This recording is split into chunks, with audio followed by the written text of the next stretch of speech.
Get back in the house! I'm the maid in this house. I clean his room, cook for him, and in my spare time I love to paint. That day he went out, and suddenly someone knocked on the door. Turned out he forgot to deliver fish to a customer, and the customer tracked the house down. She noticed the tiny chicks I'd painted on the wall. Did you paint that happy little chicken? I'd appreciate that.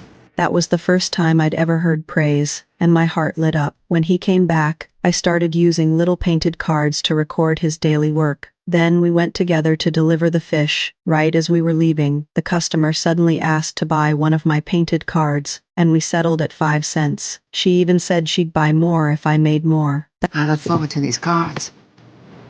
Very much. Thanks, see what I can do.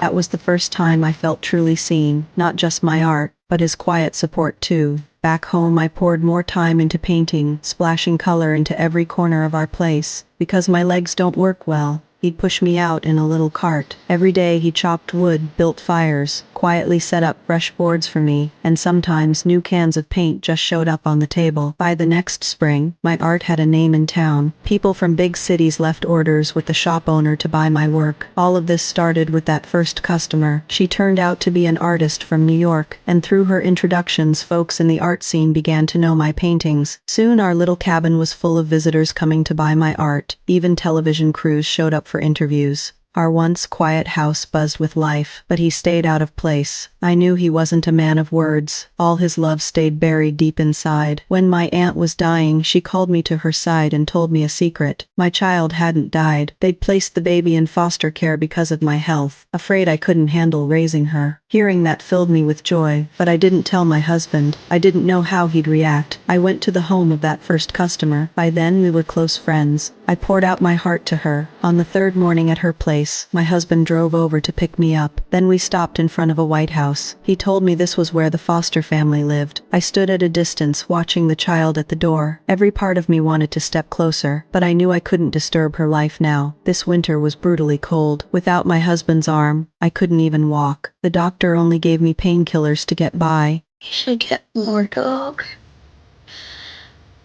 What the hell? I like dogs.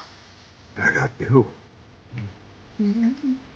He understood what I meant. Later, I couldn't even hold a brush anymore. Finally, on a freezing night, I collapsed. Even though he rushed me to the hospital right away, my life had already reached its end.